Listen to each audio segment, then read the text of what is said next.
Hi there, I am going to talk today about adding a YouTube video in to anything that you would like. Sometimes it would be maybe an announcement. You could do it as an assignment where you want to have them watch it and answer something about it.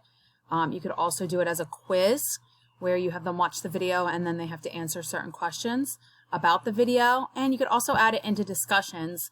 You could have them watch a short video and then after the video have a discussion question that they can view each other's responses.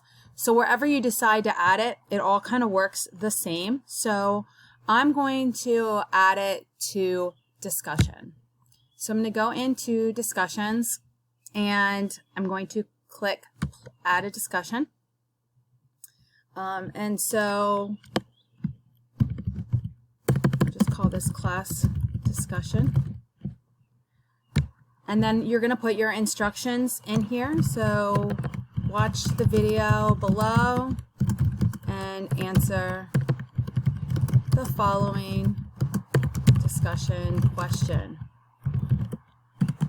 What is one thing that stood out to you the most from the video?